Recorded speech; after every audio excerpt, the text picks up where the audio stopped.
নমস্কার। আজকের গল্প মিষ্টি রোগ। রচনা দেবকী বন্দ্যোপাধ্যায়। গল্পটি নেওয়া হয়েছে রবিবাসরীয় গল্প থেকে। আজকের গল্প মিষ্টি রোগ। গদাধর খুব বিপদে পড়ে গেছেন। গদাধরের সুগার ধরা পড়েছে। এতদিন গদাধর সুগারকে কষে ধরেছিলেন, অর্থাৎ মিষ্টি খেতে দারুণ ভালোবাসতেন গদাধর।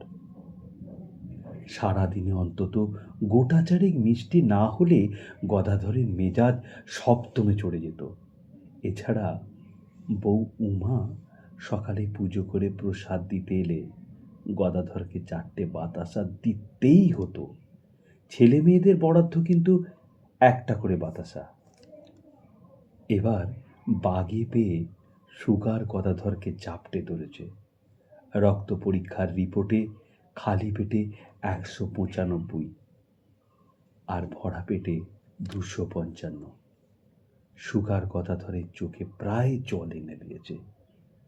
ডাক্তার মাইতি খুব রসিক মানুষ। রিপোর্ট দেখে মুচকি হেসে গদাধরকে বলছে, বাহ, আপনার পেটের ভেতরে ভিয়েন বসেছে, শুধু মিষ্টি তৈরি হচ্ছে। গদাধর বিষণ্ণ হয়ে বললেন, ডাক্তারবাবু, যে ছেলেটা রক্ত নিল সেটা একটা চিটু চ্যাংড়া। মনে হয় রক্তটা ঠিক নিতে পারেনি ডাক্তারবাবু। আমি কি আর এক জায়গায় পরীক্ষা করাবো? ডাক্তারবাবু গম্ভীর হয়ে বললেন, সে আপনি করাতেই পারেন, কিন্তু সেখানে যদি এক পেঁচো মাতাল রক্ত নিয়ে সুগার লেভেল আরো বাড়িয়ে দেয়, তখন তো হসপিটালে ভর্তির কেস হতে পারে। গদাধর একেবারেই দমে গেলেন। করুণ মুখে ডক্টর মাইতিকে জিজ্ঞাসা করলেন, ডাক্তারবাবু, মিষ্টি কি একেবারেই বন্ধ? ডাক্তার মাইতি প্রেসক্রিপশন লিখতে লিখতে বললেন, মিষ্টি কি খাওয়ার কথা বলছেন? হ্যাঁ, মানে মিষ্টি তো কেউ দেখে না, খাওয়ার কথাই বলছি। ডাক্তারবাবু প্রেসক্রিপশনটা হাতে দিয়ে বললেন, হ্যাঁ ঠিকই তাই, মিষ্টি আপনার দেখাও চলবে না, কারণ মিষ্টির গন্ধ আপনার নাকে এলেই সুগার বেড়ে যাবে। কথায় আছে, ঘ্রাণেন অর্ধভোজনম। গদাধর বিধ্বস্ত অবস্থায় বাড়ি এলেন। স্ত্রী উমা জিজ্ঞাসা করলেন, হ্যাঁ গো, ডাক্তারবাবু কি বলল? গদাধর বিছানায় টান টান হয়ে শুয়ে পড়লেন। বলল, আপনার বেঁচে থেকে কোনো লাভ নেই। আপনি সারা জীবন আর মিষ্টির মুখ দেখতে পারবেন না। আপনার শরীর নতুন করে এখন আর উচ্ছে, নিমপাতা, ঢেঁড়স, বরবটি, বেগুন এসব অখাদ্য সহ্য করতে পারবে না। হার্ট ফেল হতে পারে। উমা ভীষণ চিন্তিত হয়ে গেল। চিন্তিত হয়ে হাত দিয়ে বললেন, কি সর্বনাশ! এই 53 বছর বয়সে মিষ্টি না খেতে পেয়ে তুমি চলে গেলে আমার কি হবে গো? গদাধর কড়িকাঠের দিকে চেয়ে চুপ করে উদাস গলায় শুয়েছিলেন। উদাস গলায় বললেন, তোমার আবার কি হবে? তুমি দিব্যি মাছ, মাংস, রসগোল্লা, চমচম, রাবড়ি, বোঁদে খেয়ে 87 বছর অবধি দাপিয়ে বেড়াবে। মা কাঁদো কাঁদো গলায় বললেন, তুমি এ কি অভিশাপ দিলে গো? আমার 49 বছর বয়স থেকে বিধবা হয়ে আরো 38 বছর রাবড়ি আর চমচম খেয়ে দাপিয়ে বেড়াবো। গদাধরের মিষ্টি জীবন শেষ হয়ে তিতকুটে জীবন শুরু হয়ে গেল। গদাধর একদিন রাতে বিছানায় শুয়ে ঠিক করলেন, চুপি চুপি বেরিয়ে দোকানে গিয়ে মাঝে মাঝে মিষ্টি খেয়ে আসবেন। মিষ্টির দোকানের ছেলেগুলো সব চেনা। ওদের হাতে 2-4 টাকা দিয়ে বলে দেবে কুট্টিকে যেন কিছু না বলে। কুট্টি আর বুড়ি হলো গদাধরের ছেলে আর মেয়ে। বছর খানেক আগে বুড়ির বিয়ে হয়ে গেছে এক ডিস্কো জকির সঙ্গে। কুট্টি 25 বছরের বয়সেই প্রচুর নাম করে ফেলেছে। সে শাসক দলের অ্যাকশন স্কোয়াডের একচ্ছত্র অধিপতি। কুট্টির কর্মজীবন খুবই উজ্জ্বল। স্কুলে ক্লাস 8-এ এক সহপাঠীকে তুলে আছাড় মারার জন্য শাস্তিস্বরূপ ওকে বার্ষিক পরীক্ষা দিতে দেওয়া হয়নি, কারণ যাকে আছাড় মেরেছিল সেও পরীক্ষা দিতে পারেনি। ক্লাস 8টা 2 বছর ধরে রপ্ত করে পরের বছর বার্ষিক পরীক্ষায় সবচেয়ে বেশি নম্বর পেয়েছিল সমাজবিদ্যায়, 100-র মধ্যে 17। তবে কুট্টি বরাবরই খুব সাহসী। সমাজবিদ্যার ওই 17 নম্বর সম্বল করে স্কুলে সামনে চোখের জল ফেলে স্কুলকে বিদায় দিয়ে সমাজ সেবায় নেমে পড়েছে। সমাজ সেবার একমাত্র পাটাতন হলো শাসক দলের বিরাট ছাতা। আর একবার সেই ছাতার মাথা হতে পারলে কোনো বাপের বেটার হিম্মত হয় না সেই ছাতার মাথার সামনে মাথা তুলে কথা বলার। ঈশ্বরের কৃপায় কুট্টির শরীরটা বিশাল, তার উপর শরীরচর্চা আর বাপের টাকা খরচা, এই দুটো সমান তালে করে প্রচণ্ড এক কলেবরের মালিক হয়েছে। গদাধরের পৈতৃক ব্যবসা ছিল কয়লার। বাড়ি বাড়ি গ্যাসের প্রচলন হওয়ার ফলে কয়লার তেমনভাবে কদর পাচ্ছিল না। কুট্টি একদিন গদাধরকে বলল, ওসব কয়লা ফয়লা ছাড়ো, গ্যাস দাও। নিখিলদাকে দিয়ে ডিলারের লাইসেন্স করিয়ে দিচ্ছি। নিখিল পাইন হলো শাসক দলের গ্যাস দেওয়ার ভারপ্রাপ্ত আধিকারিক। গদাধর সবাই বলে, না বাবা, এই বয়সে গ্যাস দেওয়া আর সম্ভব নয়। ওই ধিক ধিক করে কয়লা যেমন জ্বলছে জ্বলুক, মনে হয় কয়লা আর আমি দুজনেই একসঙ্গে নিয়ে যাব। কুট্টি কাঁধটা একটু ঝাঁকিয়ে বলে গেলেন, ও মাই গড, কি ওল্ড বিউটিফুল ফুল। চলে যাওয়ার পর উমা গদাধরকে জিজ্ঞাসা করলেন, হ্যাঁ গো, কুট্টি কি বলে গেল গো? গদাধর কান খোঁচাতে খোঁচাতে বললেন, ওর ইংরাজিটা আমি বুঝিনি। আমি সারা জীবনে ইংরাজিতে 21-এর বেশি পাইনি। ও আরও এক কাঠি সরেশ, জীবনে 11-র বেশি পায়নি। ওদের পার্টিতে বোধহয় এই ধরনের ইংরাজির ক্লাস হচ্ছে। উমা বললেন, খুব ভালো হয়েছে, ছেলেটার মুখে ওই জন্যই চমৎকার ইংরাজির ফুল ফুটেছে। যাই হোক, গদাধরের মিষ্টি জীবন একেবারেই ছন্নছাড়া। সারাদিন মোবাইলের অনলাইনে বড় বড় মিষ্টির দোকানের মিষ্টির ছবি দেখে দেখে দিন কাটছে। একবার ভেবেছিলেন অনলাইনে লুকিয়ে মিষ্টি আনবেন কিনা, কিন্তু প্রথম কথা, অনলাইনে অর্ডার দেওয়ার ব্যাপারটা গদাধর সেভাবে রপ্ত হয়নি। দ্বিতীয় হলো, উমা যদি ছেলেকে বলে দেয় তাহলে ভীষণ ঝামেলা হয়ে যাবে, বরং চুপি চুপি বেরিয়ে মিষ্টি খেয়ে নেবেন। গদাধরের যে অবর্ণনীয় কষ্ট সেটা কেউ বুঝবে না, ছেলে, বউ, এমনকি মেয়েও না। একবার গদাধরের মনে হয়েছিল একটা মিষ্টি আত্মহত্যা করবেন, মানে প্রচণ্ড মিষ্টি আর দই খেয়ে মারা যাবেন, কিন্তু এই পথে বোধহয় আজ অবধি কেউ মরেনি। কলেরা হয়ে খুব কষ্ট পেলেন, কিন্তু মরলেন না, তখন একটা বেইজ্জতির ব্যাপার হয়ে যাবে। গদাধর ভাবতেই পারছেন না, গত 11 দিন একটাও রসগোল্লা, পান্তুয়া, চমচম, একদানা বোঁদে, ক্ষীরের গজা, রাবড়ি, দই কিচ্ছু মুখে পড়েনি। একা একা বসে গদাধরের চোখে জল এসে যাচ্ছিল। উমাও ছেলের ভয়ে বাড়ির গোপালের ডায়েট পাল্টে দিয়েছে। এখন গোপালের দুবেলা পুজো হচ্ছে কুঁচো নিমকি, শশা, সিঙাড়া, চানাচুর দিয়ে। মিষ্টির কোনো নাম গন্ধ নেই।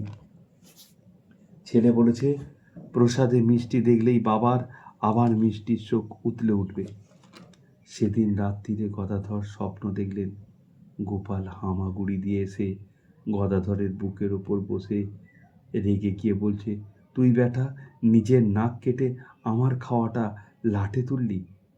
দুবেলা এত নিমকি সিঙাড়া চানাচুর খেয়ে এই ছোট্ট লিভার সহ্য করতে পারে? তুই সুগারে পড়লি আর আমাকে অম্বলে ফেললি। ঘুমটা ভেঙে গদাধর ঠাকুর ঘরে গিয়ে ঘুমন্ত গোপালের সামনে বসে কেঁদে কেটে প্রার্থনা করলেন, হে গোপাল, তোমার আমার এই মরণ দশা কাটাও। তুমিই তো সব, তোমার অসাধ্য কিছুই নেই। তুমি এই দুর্দান্ত রাবণ, দুর্যোধন, দুঃশাসন, কংসকে ধ্বংস করলে, আর এই সামান্য ব্যাপারটা ম্যানেজ করতে পারছো না। বাবা গোপাল, কেন মিছিমিছি আমি করলা চিবোচ্ছি আর তুমি বাজে তেলের নিমকি সিঙাড়া গিলছ? এর মধ্যে গদাধর একদিন চুপি চুপি পাড়ার ক্ষেমাঙ্করী মিষ্টির ভাণ্ডারে গিয়ে দুটো রসগোল্লা চেয়েছিলেন। মালিক আমতা আমতা করে বলছিল, না কাকা, আপনাকে নয়, কিছু মনে করবেন না, মিষ্টি দেওয়া যাবে না। নোনতা চাইলে এক ঝুড়ি আপনাকে দিয়ে দেবো। গদাধর ধমক দিয়েছিলেন, কেন? আমি কি বিনা পয়সায় মিষ্টি খাবো? মালিক মোলায়েম স্বরে বলেছিল, রাগ করবেন না কাকা, শুধু আমরা নই, আপনাকে এদিকের কোনো দোকানেই মিষ্টি দেবে না। গদাধর অবাক হয়ে জিজ্ঞাসা করছিল, কেন পয়সা দিয়ে মিষ্টি দেবে না কেন? মালিক একটু নিচু গলায় বলেছিল, কুট্টি দেয় পাড়ার সব মিষ্টির দোকানে বলে গেছে, আপনাকে কেউ মিষ্টি দিলে দোকান ভেঙে গুঁড়িয়ে দিয়ে যাবে। কুট্টিদার কথাকে অমান্য করবে কে বলুন? তার উপর কুট্টিদার ছেলেরা হরবরত আশপাশে ঘুরঘুর করছে। সব সময় তারা চোখে চোখে রেখেছে। আপনি ছেলের সঙ্গে বাড়িতে বসে ব্যাপারটা মিটিয়ে ফেলুন, তারপর আসুন, বিনা পয়সায় মিষ্টি খাইয়ে দেব। দীর্ঘশ্বাস ফেলে ক্ষেমাঙ্করী থেকে বেরিয়ে এলেন গদাধর। তবে গদাধরের মন বলছে, গোপালও যখন লিভার ট্রাবলে পড়েছে, তখন নিশ্চয়ই কিছু না কিছু ব্যবস্থা করবে। কদিন ধরে গোপালের দিকে তাকালেই গদাধরের মনে হচ্ছে গোপাল যেন মিটমিট করে হাসছে। ডাক্তার মাইতি ব্লাড রিপোর্ট হাতে নিয়ে অবাক চোখে তাকিয়ে আছেন। একবার গদাধরের দিকে দেখছে, একবার রিপোর্টটার দিকে দেখছে। ডক্টর মাইতি 1 মাস বাদে গদাধরকে খালি পেটে আর খাওয়ার 2 ঘন্টা পরে সুগার রিপোর্ট এনে দেখিয়ে যেতে বলেছিলেন। আজ রিপোর্ট নিয়ে গদাধর দেখাতে এসেছেন। রিপোর্ট দেখে ডাক্তারবাবু অবাক হয়ে গেছেন। ঔষধগুলো এভাবে কাজ করবে এবং গদাধর যে এমনভাবে কঠোর নিয়ম মেনে চলবেন, সেটা ভাবতেই পারেননি। খালি পেটে সুগার 195 থেকে নেমে 85, আর খাওয়ার পর 255 থেকে নেমে 110। গদাধরের সঙ্গে হ্যান্ডশেক করে ডক্টর মাইতি বললেন, গদাধর বাবু, আপনি মিরাক্কেল করেছেন। আপনার কোনো রোগ আমার এতদিনের চিকিৎসায় কোনো রোগী 1 মাসে এত উন্নতি করতে পারেনি, আর আপনার রোগকে আপনি 1 মাসেই সারিয়ে ফেলেছেন। আমার তো বিশ্বাসই হচ্ছে না, কিন্তু আপনি যে জায়গা থেকে পরীক্ষা করিয়েছেন তারা কোনো ভুল রিপোর্ট দেয় না তো? গদাধরের মুখে স্বর্গীয় হাসি নিয়ে বললেন, আমার কোনো কৃতিত্ব নেই, সব গোপাল আর আপনার ঔষধগুলো অব্যর্থ। ডাক্তারবাবু একটু কৌতূহল নিয়ে জিজ্ঞাসা করলেন, গোপাল বাবুকে? গদাধর গম্ভীর গলায় বললেন, আমার গৃহদেবতা, উনিই অসম্ভবকে সম্ভব করেছেন, তারই কৃপায়। ডক্টর মাইতি কপালে হাত ঠেকিয়ে বললেন, ও সরি, ঠিক কথা, ঈশ্বরই তো সব, যাক, গদাধরবাবু একটা কথা বলি, আপনাকে এটার জন্য একটা পুরস্কার দেব। গদাধর কৌতূহল নিয়ে জিজ্ঞাসা করলেন, কি দেবেন বলুন তো? আপনি যদি এভাবে থাকতে পারেন তাহলে সপ্তাহে 2টো করে ছোট মিষ্টি খেতে পারেন, কিন্তু তার বেশি কিছুতেই নয়। আপ্লুত গদাধরবাবুকে করতে যাচ্ছিল, আপ্লুত একদম, মানে কি করবে ভেবে পাচ্ছে না। আপ্লুত গদাধর ডাক্তারবাবুকে প্রণাম করতে যাচ্ছিলেন, কিন্তু ডাক্তারবাবু তড়িঘড়ি আটকে দিলেন। পরদিন গদাধরের বাড়িতে হুলুস্থুলুস ব্যাপার। কুট্টি, ওদের বাড়ির কাজের লোক, মতিকে ধরে এই মারে তো সেই মারে, কেউ ব্যাপারটা বুঝতে পারছে না। কুট্টি তার চুলের মুঠি ধরে ঝাঁকাচ্ছে আর বলছে, সত্যি কথা বল, না হলে আমি তোকে ছাদ থেকে নিচে ফেলে দেব। গদাধর বাড়িতে ছিলেন না। বাড়িতে ফিরতেই তার মাথায় আকাশ ভেঙে পড়ল। গদাধর বুক চেপে ধরে বিছানায় শুয়ে পড়লেন।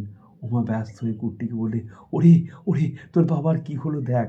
কুট্টি গম্ভীর হয়ে উত্তর দিল, কিচ্ছু হয়নি, সুগার নেমে গেছে, এখনই তত্তর করে উঠে বাড়বে। এক্ষুনি ওনার তত্তর করে সুগার উঠে পড়বে। কুট্টির কাছ থেকে উমা যা আবিষ্কার করলেন তাতে উমার শরীর খারাপ করতে লাগলো। গদাধর নাকি বাড়ির লোক, কাজের লোক মতিকে নিয়ে গিয়ে সুগার টেস্ট করিয়েছেন নিজের নামে। সেই রিপোর্টটা নিয়ে গিয়ে ডক্টর মাইতিকে দেখিয়ে 2টো মিষ্টির অনুমতি নিয়ে এসেছে পুরস্কার হিসাবে। গদাধর জানত না কুট্টির এক চেলা সেই সময় কাউন্টারে দাঁড়িয়েছিল। গদাধর যখন নিজের নাম বলে মতিকে রক্ত দেয়ালেন, তখন সেই চেলাটি ভীষণ অবাক হয়ে গিয়েছিল, কারণ সেই চেলাটি মতিকে আর গদাধরকে ভালোই চেনে। সেই চেলা মারফত খবর পেয়ে মতিকে চেপে ধরতেই সব খবর বেরিয়েছে। মতি এই ব্লাড বক্সের জন্য গদাধরের কাছ থেকে 200 টাকা পেয়েছে। কুট্টি পরদিন জোর করে নিয়ে গিয়ে গদাধরকে সুগার টেস্ট করিয়ে এনেছে। খালি পেটে 200 আর খাওয়ার পর 260, আর খাওয়ার পর 260। গদাধর আরও বিরাট গাড্ডায় পড়ে গেলেন। তিনি এখন রাত দিন করলা সেদ্ধ, নিম পাতার রস ইত্যাদি খান আর চিঁচি করে গৃহদেবতার বিরুদ্ধে অনুযোগ করে, হে ঠাকুর, আমাকেও ফাঁসালে, নিজেও ফাঁসলে।